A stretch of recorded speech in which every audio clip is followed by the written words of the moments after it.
Carey, how did you get into doing the PA announcements for the Hawks?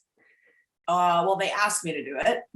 Okay. I used to work at the radio station on air in Okay. town here, and then like I grew up here, so a lot of people know me because Yeah. it's not a very big town, right? So Right. Yeah. um so they had heard me on the radio and they had needed a new PA announcer. So the board was just kind of brainstorming names and they came up with mine and they asked me. So yeah, it wasn't an instant yes.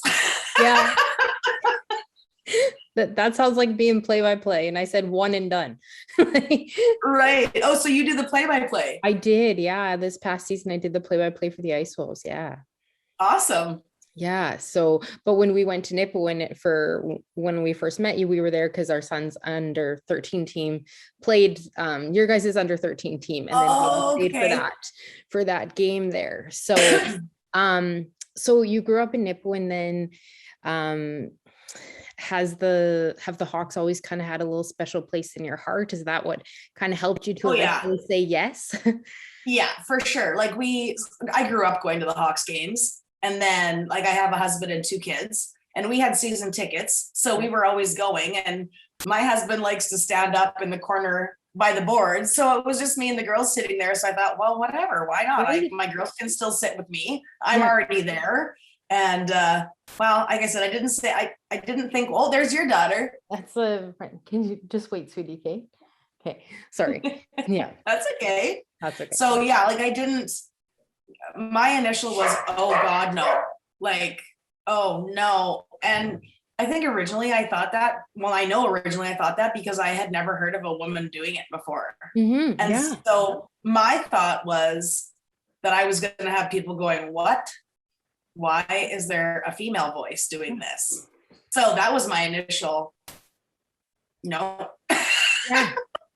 Yeah. But then I thought about it some more, and my husband felt the same way, not because he didn't believe I could do it, but he was just like, I don't know, like that seems weird, so then someone says that to me and then I'm like, okay, so then I'm gonna do it. Exactly. I know, totally. I know exactly what I know that feeling. Yeah. And that's exactly. And it's pretty neat. And how do you handle some of the awesome names in the league? Oh my goodness. Yeah. Well, so I get a rundown of the Hawks guys first because of course I'm announcing them every night. But then I share my announcing table. I share with the opposing team if they're videoing. Okay. Yeah. The game. So I will ask them if I see a name that I'm like, oh, because I don't want to butcher anybody's name. It's not fun when you're hearing that, right? So, but I have thought I've known how to pronounce a name, and then I say it, and then the guy sitting beside me would be like, actually, it's blah blah blah. I'm like, oh shoot, sorry, okay. I know, it's so funny that been in those shoes too. So, what about for your family now? How do they feel about you in that role? Oh, love it. Yeah. I think because I've had so much support, like the fans, like I'm part of the town, right? It's not like I'm somebody who comes in that they don't know and whatever. So they're always like, oh, awesome job. And I've got lots of support. Yeah. Lots of support. That's so awesome to hear. Yeah. Yeah. I did 2 years and then I decided, I'm like, I think I'll be done. So then I didn't do the year that COVID hit. Okay. So then the season got cut short anyways. And then last year they asked me to come back. Will you come back?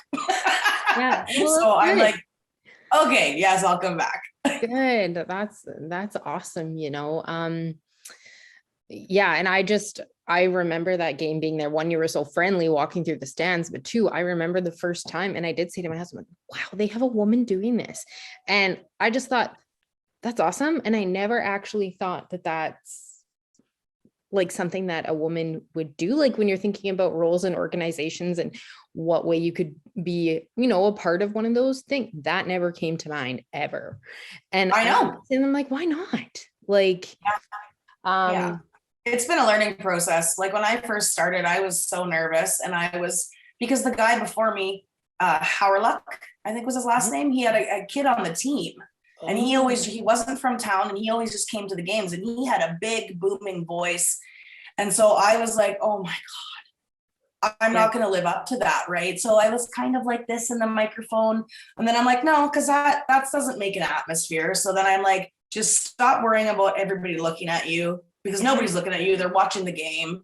And so then I'm not shy. I'm very outgoing. So I just thought, just do it the way you want to do it and stop being nervous. And then, yeah, it was good after that.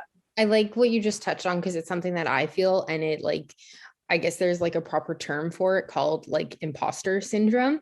And that's how I felt. And then I sat there, I was like, I'm qualified. But yeah, I watch, and so I write down what I can from what I see. Yeah. But I usually get the guy who scores the goal and not the people who assist it, because my brain just isn't focusing on that. Yeah. So yeah, they call up to me, and then I just quickly write it down and then announce it. And then sometimes there gets to be a bit of a scrum if lots of things happen, boom, boom, boom, one after another. So that I'm like announcing 4 things at once. And it's okay. You know, it's not the best sometimes, but it works. Yeah, no, that's so cool. But like I said, this was like, you were one of the first people that I thought of when all of a sudden I found myself in a situation. It sounds very similar to yours, because it was the board that called me and they said, hey, want to help here? And then it went from one thing went to the next, and they're like, we need someone to help with play-by-play. How do you feel? I was like, oh, good for you. One time. And then it turned out to a whole season. And it was a blast. And I love it. Like, I butchered so many names, so I completely understand that. And when there's like all the different scrums and things happening, you're just like, whoa. But it's been pretty cool. And same deal when there's someone that like doubts you or something, it's like, then you're like, oh hell no, I'm doing this. Exactly. Yeah, exactly. So, well, thanks for your time and being a part of a Hawks organization. I think it's so awesome. And Nipawin is so lucky to have someone like you in their community.